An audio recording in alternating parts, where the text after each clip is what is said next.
Hello. Okay, I guess I'm going to start over again because I apologize. I had my microphone off.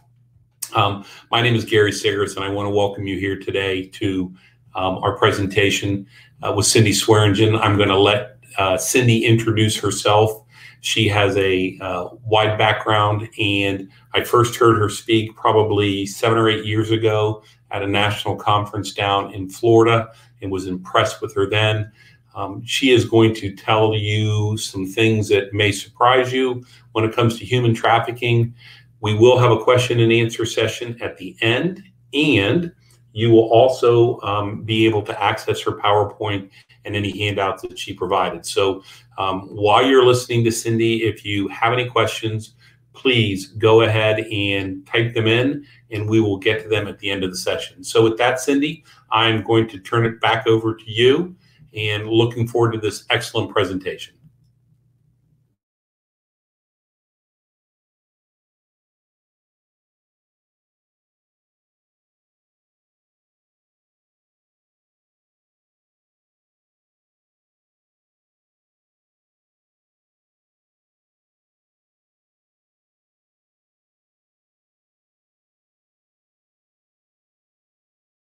Hit the mic button on the left-hand side of your screen.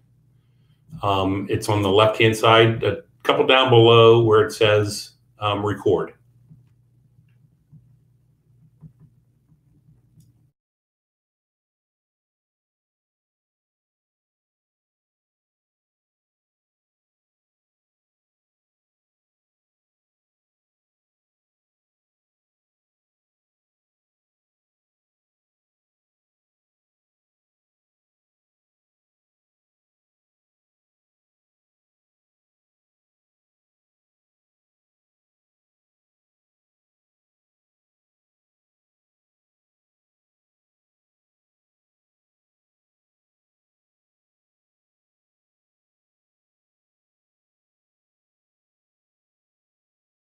Technical difficulty. We are trying to help Cindy get through with this. Cindy, if you can hear me, or if you can turn on your microphone or your camera, that would be great. I'm starting to get something now. See me now? There we go. I see you and I hear you. You hear me? All right, good deal. All right, I thought it was turned on my end. Okay, so let's go back up here and let me look at what I have. So,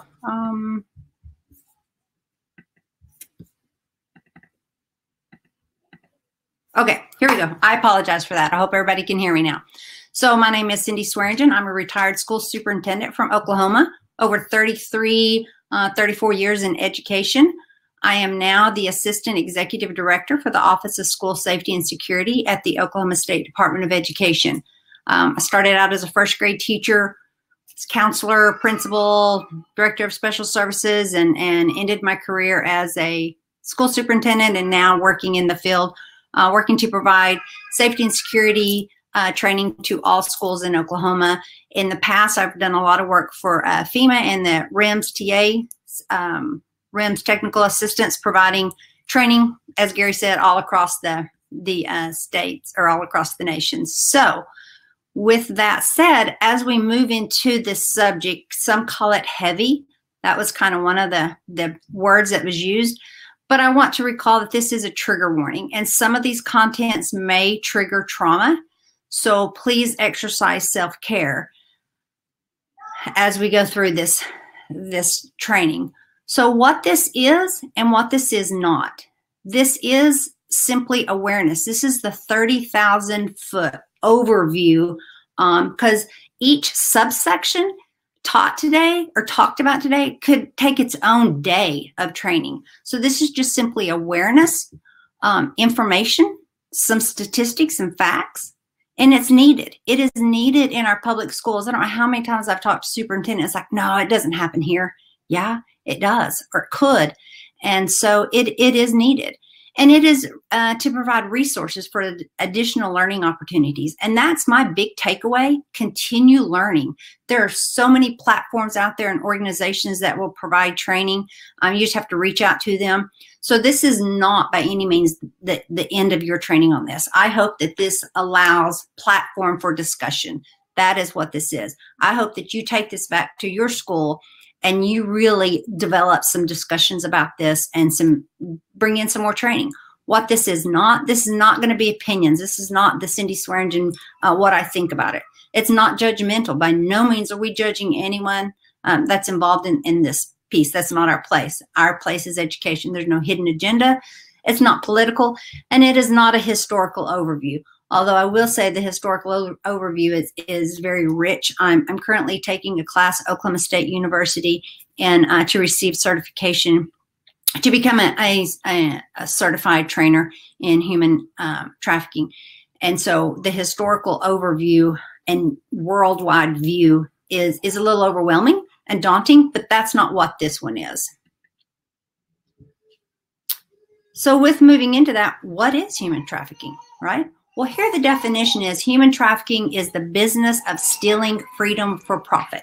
And here we talk about trafficking, force, fraud, coercion into selling sex or other things. And a multi-billion-dollar criminal industry, 24.9 million people around the world. A lot of my information here is going to come from Polaris and NCMEC, which is the National Center for Missing and Exploited Children. And so you'll see those two things pop up a lot on my resources. So I just want to make sure that you know when I speak about Polaris or you see that, you kind of know what it is. So we have commercial sex trafficking. The common types include escort services, pornography, illicit massage businesses or massage parlors, brothels, outdoor solicitations. The research, one of the ladies that I've been speaking with on my research project she said there are more illicit massage parlors in the United States than there are of national brand coffee houses on the corners. And we know in a lot of your big cities, there's a coffee house on every corner. And through her research, she's found out that there are more than those. There are also strip bars that currently have, I know she showed me a picture of one here in my state of Oklahoma, has out in front of the strip bars, congratulations, class of 2021. So we know that there is solicitation for those girls that are just graduating. We know they're underage, but we also know how easy fake IDs are. Those run rampant. And then once they get those fake IDs and get those jobs in those strip bars, then alcohol flows freely. So they start developing those addictions based on that. So we have the commercial sex trade, and we have a few other ones as well. One of those is being labor trafficking, right? And so a lot of those common types of labor trafficking include agricultural, farming, all of those kind of things, domestic work, such as hotels and motels, cleaning, nannying, right? Being a nanny, working in restaurants, cleaning services, carnivals, all of those. But there are other worldwide. So we're just going to talk about these two specifically on the commercial and illicit sexual exploitation. But there are others. So worldwide, other ways of human trafficking, we have child war slavery, we have organ removal, baby selling, some for rituals, whatever. But again, those are just some of the things worldwide. But today we're going to talk about educators because that's where my heart is, right? My heart is in those schools. So what are the top industries for human trafficking? We've kind of talked about this, and Polaris has some information out there. Don't pay attention to any of the numbers on here. I mean, the reason why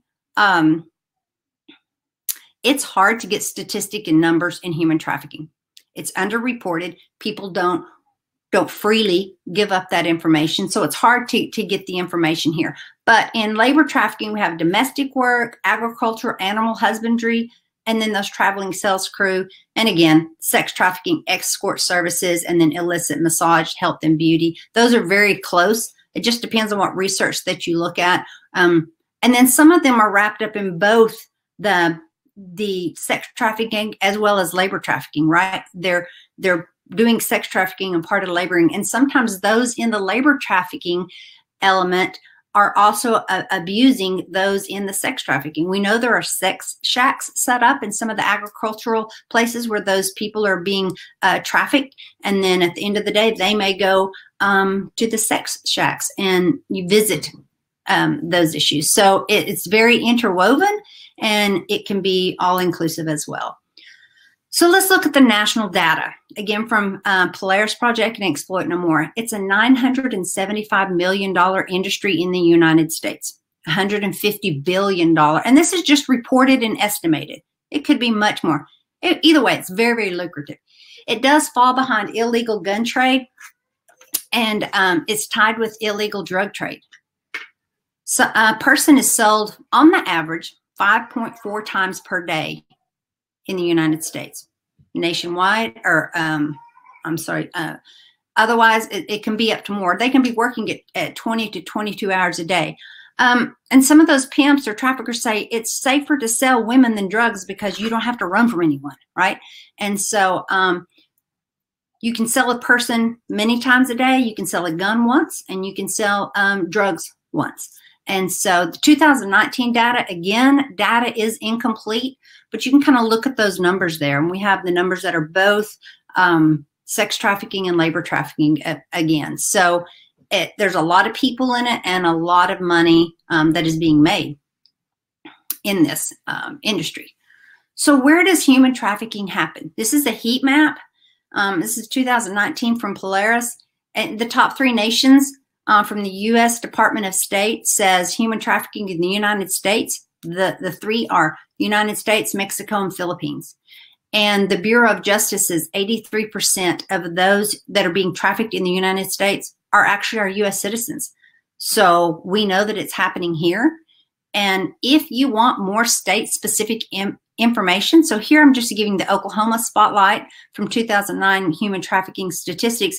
And once you receive my PowerPoint, these are clickable. So you can click on those and go straight to Polaris and get your state information. But it's important for you to know what is going on in your state. It's important for you to know the laws. It's important for you to know the statistics in your state so that you then can help promote the training and everything out there. So we know that it is happening out there. It's happening in every state. So for here on out, we're going to take a look into human sex trafficking. Number one, if a victim's a minor, it's always human trafficking. I mean, there's no such thing as a teen prostitute. No such thing as a teen prostitute. It is abuse and it is trafficking. Prostitution, the exchange of sexual acts for money with consenting adults. So again, consenting adults and teens. This is where we kind of draw our lines for this specific training. So human trafficking must have the elements of force, fraud, and coercion, forcing a person to do something that they would not normally do and against their will. Also in 2000, we have, so 2000 is not that long ago.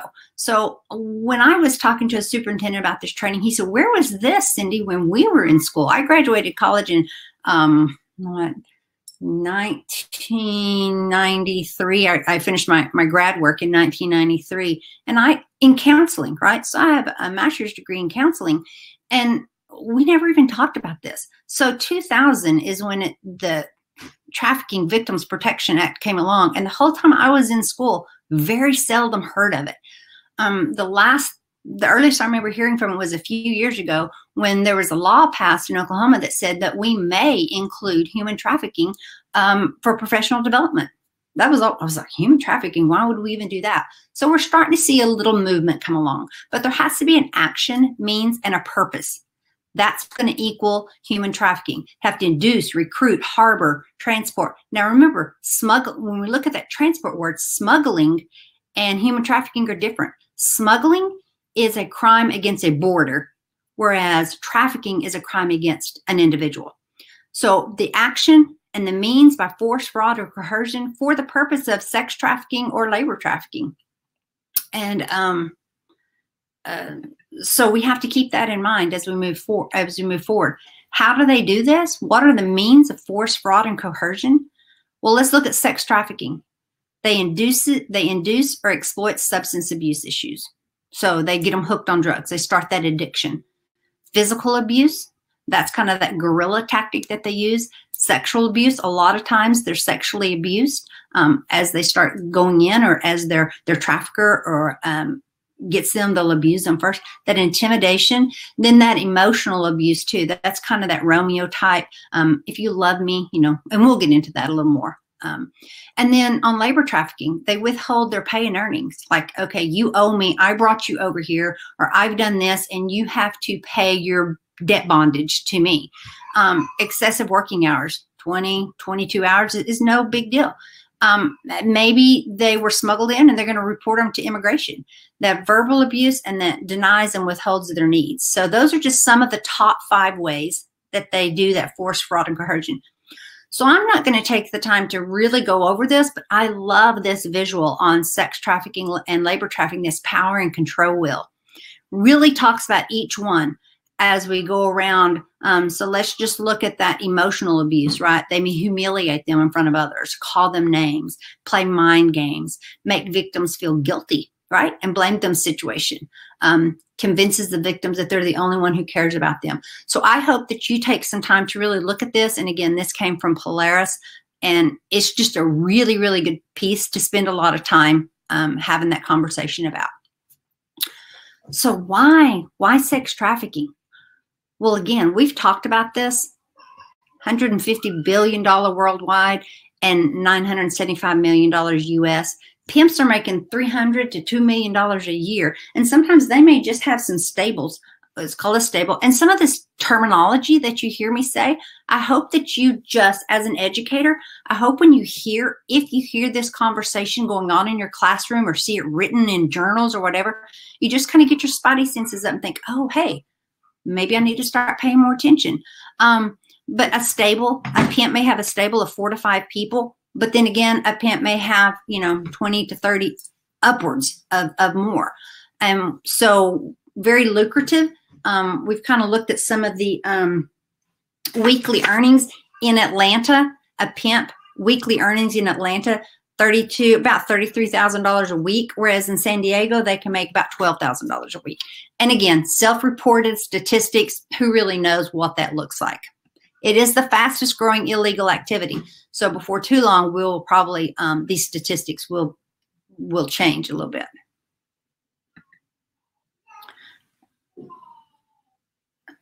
Okay, my slides aren't moving. Oh, there we go. All right, so let's look at, I'm sorry, my slides were slow to move. Let's look at payment process. This is where it gets really scary for our teenagers and for our youth in our school. So predators are paying students for pictures. The conversation that happened in my kitchen about a month or 2 ago. So I have 3 daughters. And some friends were over, and someone said, oh, I need this new outfit or these new shoes, but I don't have any money. It was literally said in my table, well, take some foot pictures and sell them online. I about melted into the ground when I heard that, because I thought, I've been studying about this. I've been doing all this research. And these people that I love dearly are talking about this in my class. So there's all sorts of fetishes. We know that social media cuts women's bodies up into little pieces so they can sell those pieces as feet, hands, butts, boobs, whatever it is that people want to buy. You can cut them up in little pieces and just sell those online. Those fetishes are there. But predators are paying our kids to take these pictures. Not only that, they're helping them set up Venmo, Cash Apps to receive those payments. Facebook messaging, you can pay that way. But also these payment processes that these traffickers are setting up, helping students set these payments up so that they can pay them. After they get a few pictures, they're also using them for sextortion, right? And so saying, if you don't pay me now for these pictures, I'm going to release them. So that whole sextortion piece is kind of a two-way process whenever we go through that payment process. So who are the traffickers or the pimps? And again, we're not going to get too much into this because I'm going to focus on our kids. But we know that approximately, based on some of the research out there, 41% are familia or at family. Most of them according to the research, are moms, right? And they're pimping them out for a variety of reasons. It may be food, it may be drugs, it may be money, it may be, hey, we don't have any way to pay the rent, and so you've got to do this.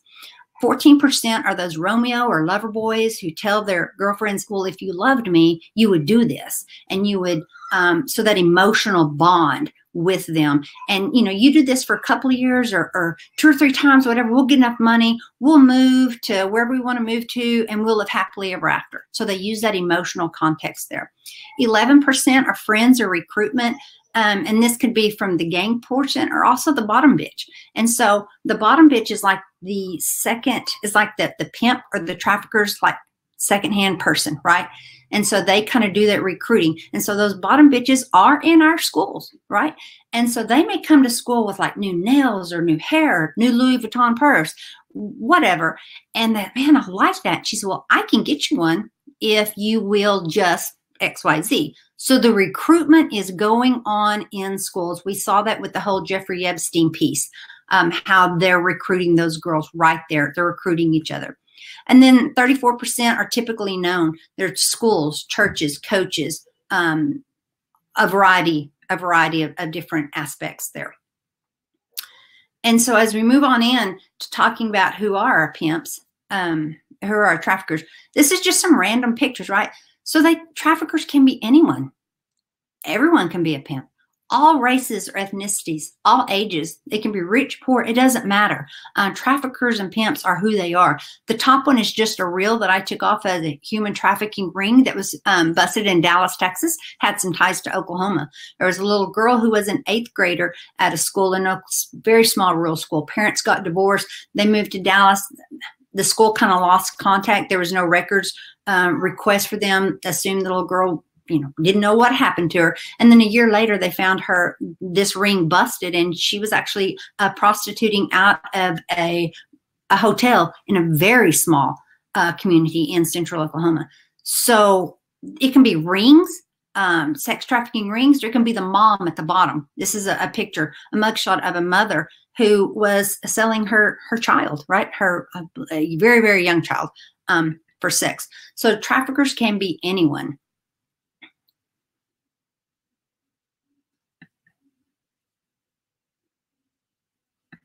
Just a minute, my computer here is not wanting to move too quickly.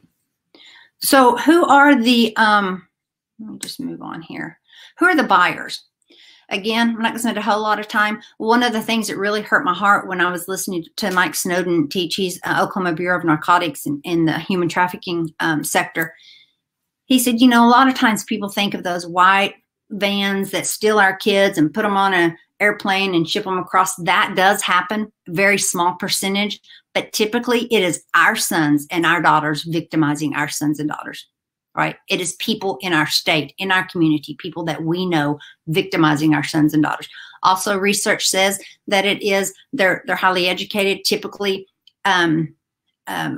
older, white, 50-ish men, age in the 50 age range, men, highly educated, and one who was addicted, a sex addicted person that I researched said, you know, this is not for someone who doesn't have money, right? You have to have money. It costs a lot of money to be in this. And so that's just kind of who the buyers are. So who are the victims? Victims are those with a history of abuse, are some of our disabled youth, LGBTQ plus population.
it appears that Cindy is having some technical difficulties in Oklahoma. I want to remind you that if you have questions, that you can use the question button on the side of your screen. If you also click on the question button, you will see that we have provided, once again, the links so that everyone can get this PowerPoint, etc. And we'll see what's happening.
Lost Cindy. I'm sure she is going to log back in. I want to also let those of you, I'm not sure where everyone is from. Let's do a little bit of a quick Q&A. Go to the question. I want people to put in where they are from today, so I can get a quick idea of that. So on the side, just put in, okay, got Idaho, Lancaster, PA, Springfield, New York, Illinois, Maine, California, PA. Okay, great. So here's those of you that live in Oklahoma. Obviously, you're going to be able to reach out to Cindy directly in Oklahoma. But you know, as a police officer, as a business person, I have the advantage of taking a lot of training.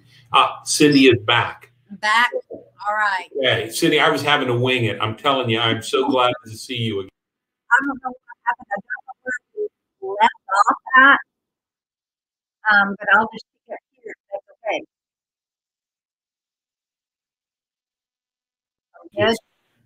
Good. Now try it. Do a test for me. Okay, are we good to go from here? You are. Okay, I lost you again. To go. I can hear you. We can see you, so you can continue moving. Okay, good deal. All right, so who are the victims? I apologize for that. Who are the victims? Those who are history of abuse,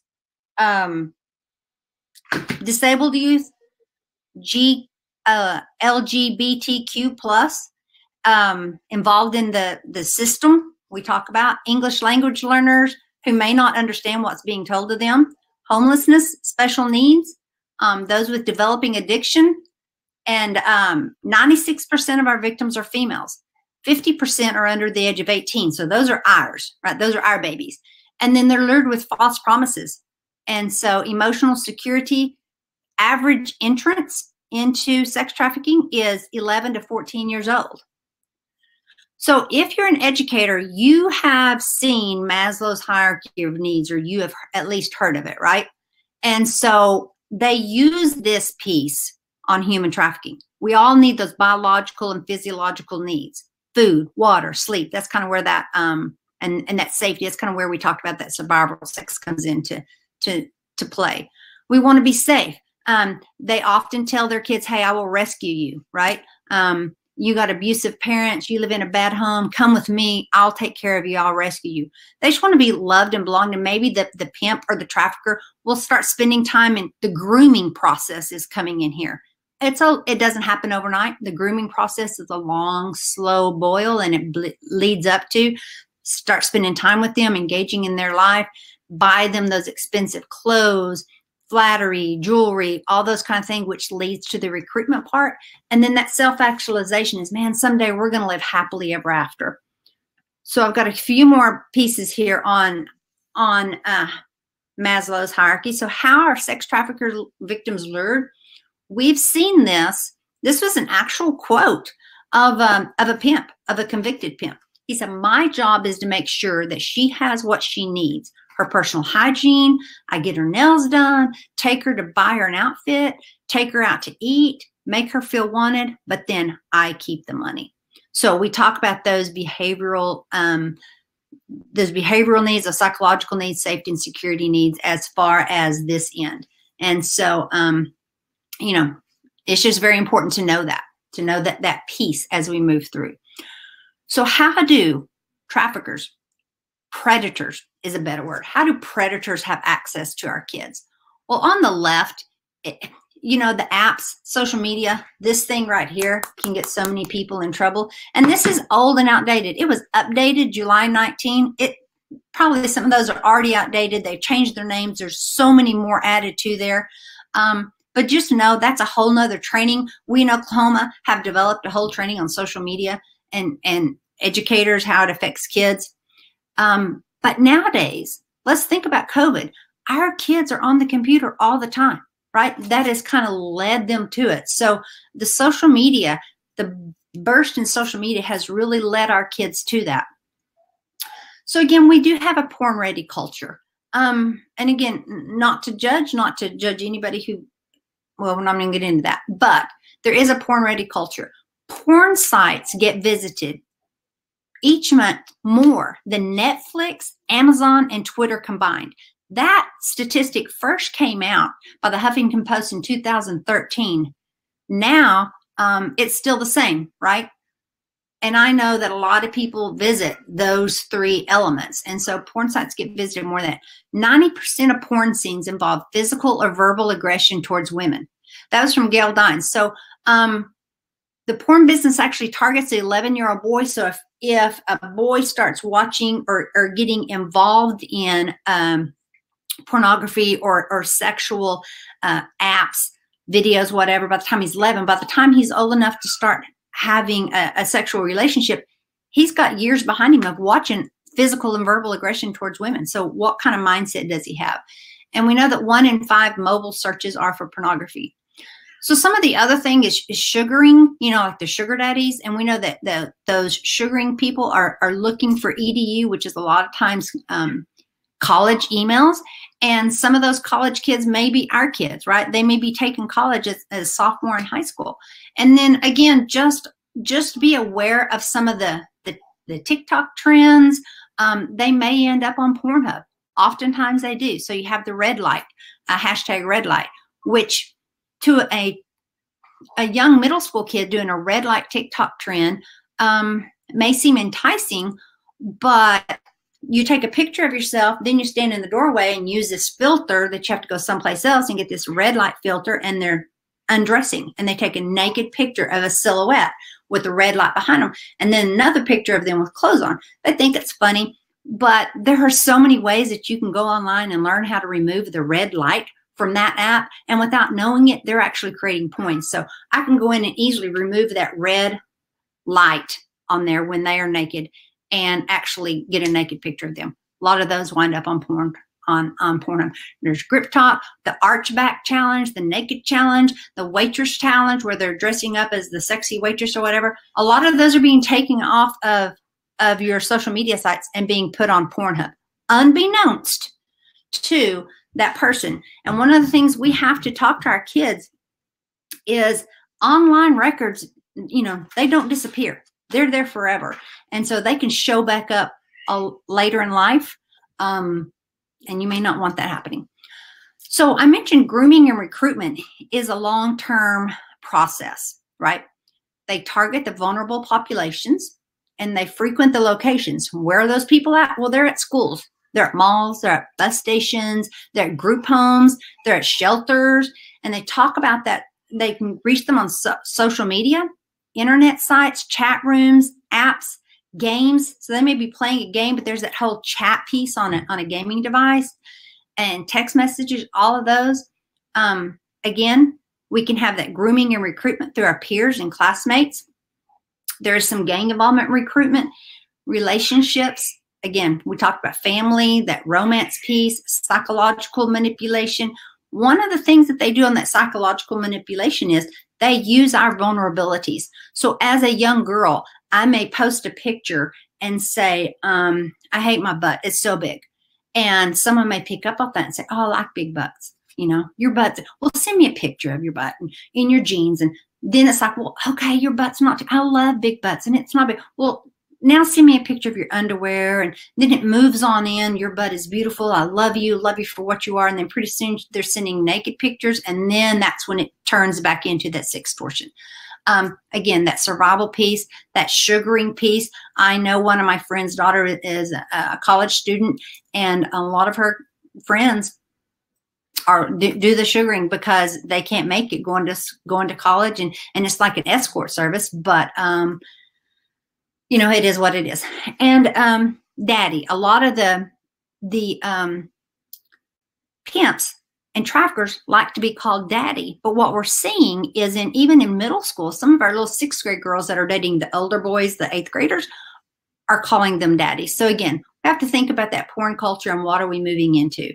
So the recruitment methods, we kind of talked about all of those. Common methods are, and this one came from the Texas Attorney General's office, you know, just meeting those basic needs, promises of love and acceptance. And I can get a new iPhone 12 or the newest tennis shoes that come out or the newest purses or whatever. And then flattery, lies. And so a lot of those elements kind of come into place as we move through that.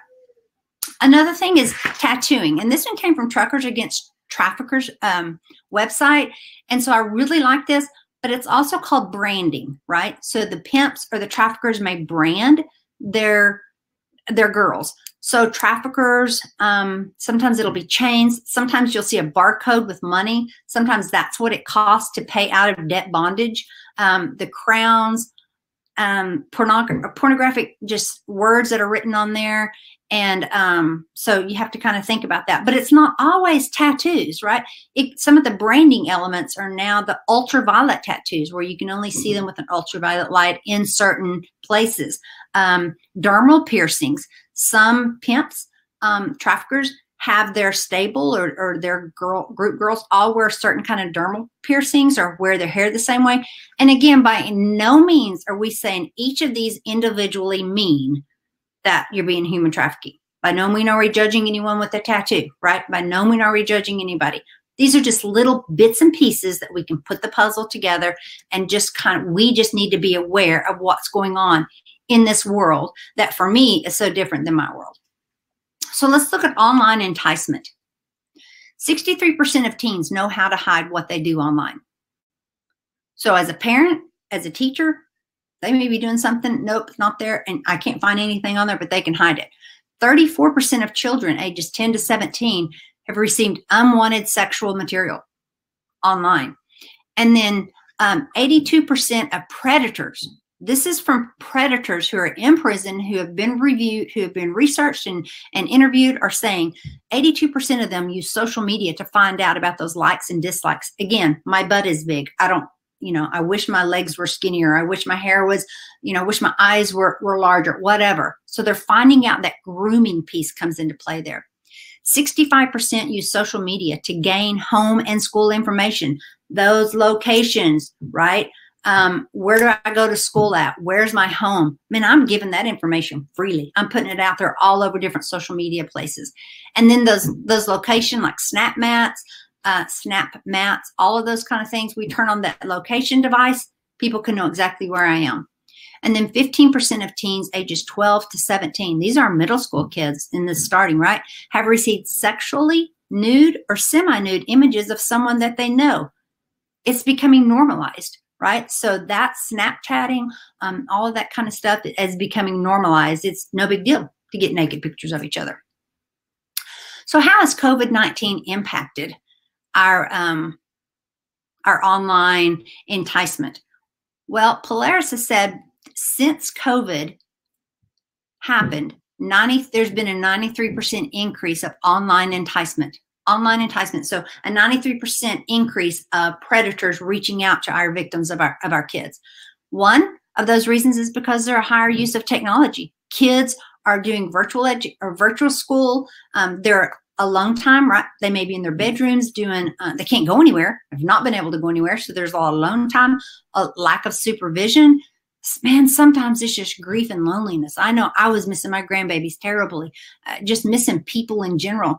And those kids just felt that loneliness and reaching out somehow virtually to connect. Those gaming systems, maybe they're playing games a little more, and the chats, that chat element on the side, they can start talking.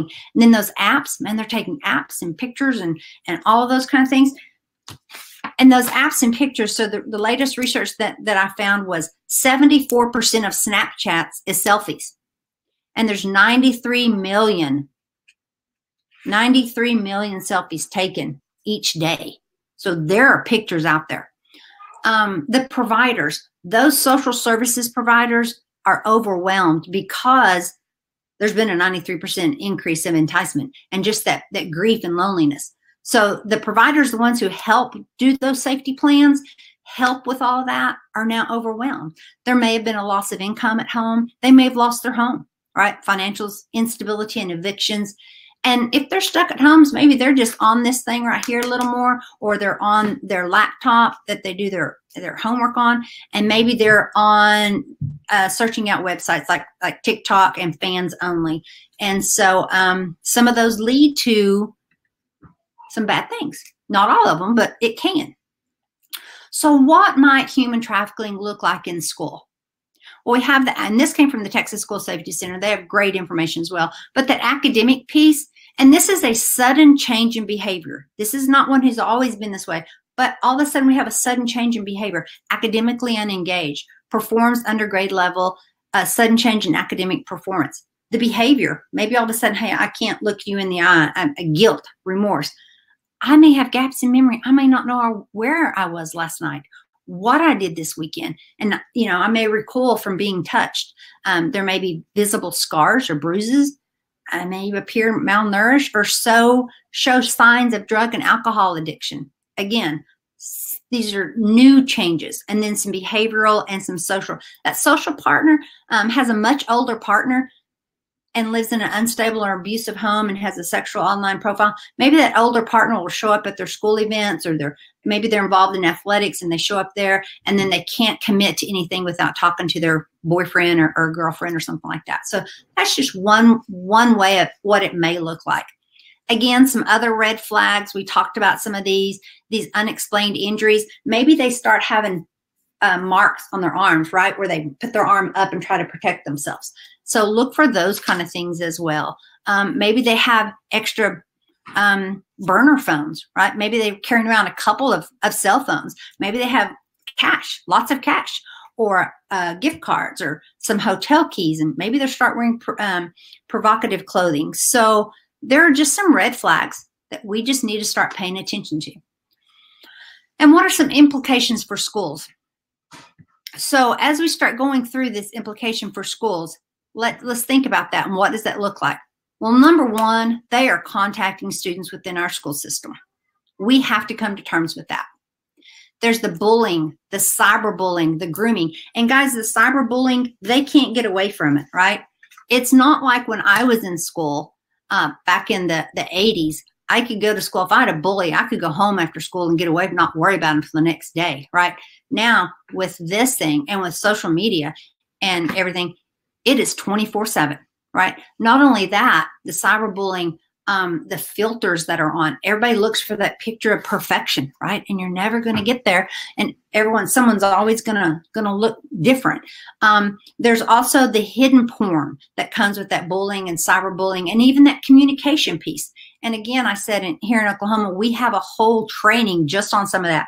But there are hidden porn, and so that they use emojis without ever saying a word. Like they may use the lollipop or the peach or the eggplant or the teardrops, all of those kind of things. So they may be having a pornographic conversation right in front of you and you don't even know it, right? So there, again, we can't change, or we can't even address something that we don't even know about. So we've got this whole subculture going on. There's a recruitment. 9 in 10 teens are online daily.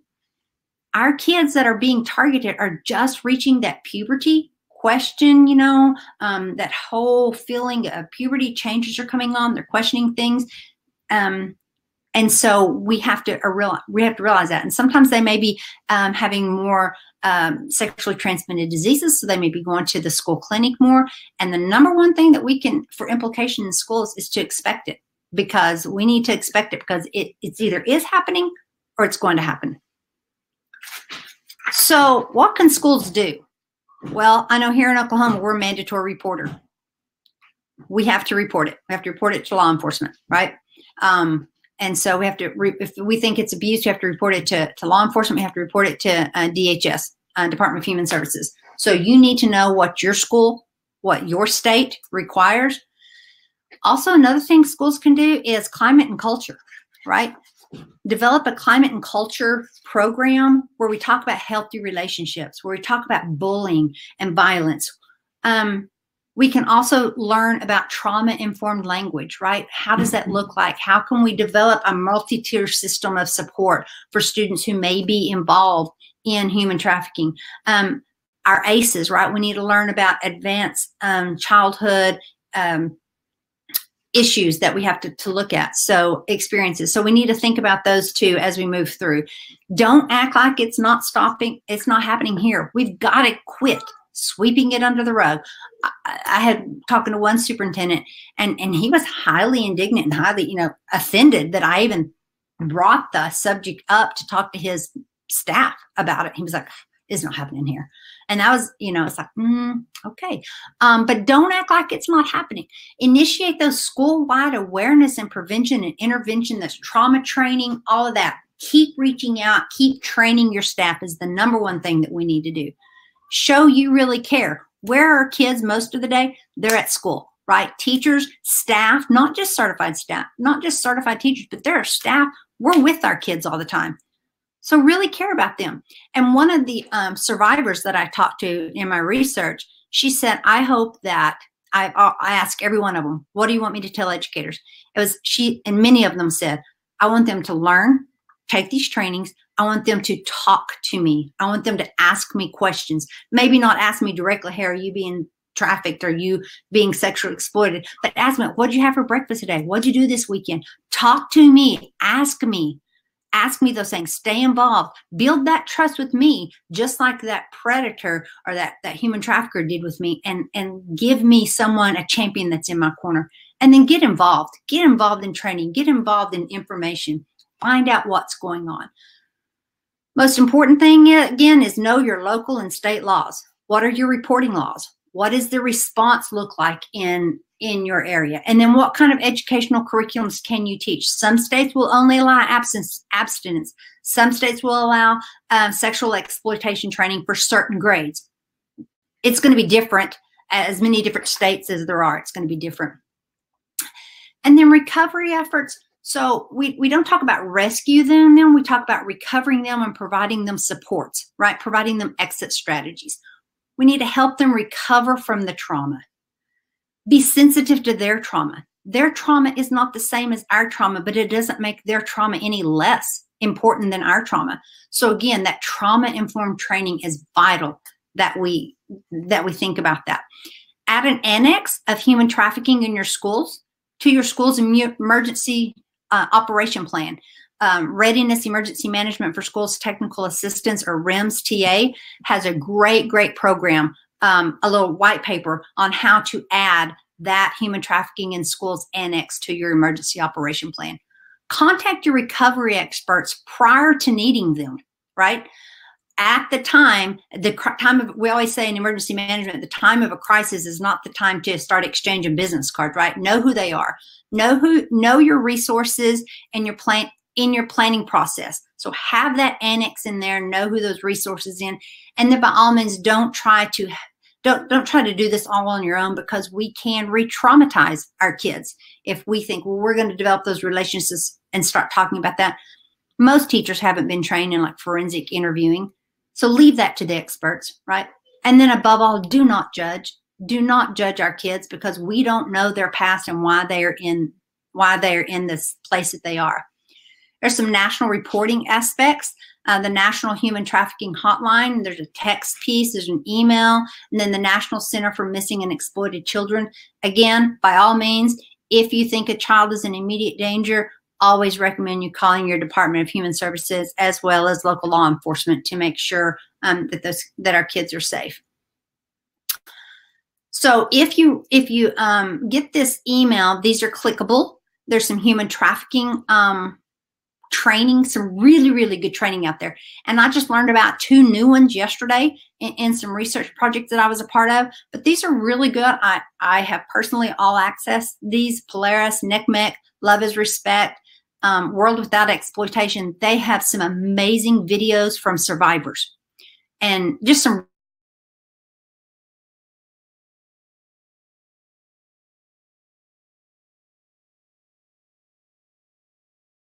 It appears that Cindy is froze again. I'm hoping that we can catch what happened. Sabella, if you could reach out to her to have her try to log in and log back off while we're waiting for that connection to be restored. I want to remind people, if you have questions, to put them in. Jim asked a question: can you turn off the incognito page so all activities recorded in history? Do parental controls typically prohibit access to browser history? My advice to you would be to, and I just did a quick Google search. My question was, is there software so parents can track all activity in your child's computer and cell phone? And I was given a kind of a large list of things to scroll through. I am not a computer person, so I can't tell you that in particular. All right, Cindy, are you back? I'm back. I apologize. Okay. I don't know. All right. We've got about 6.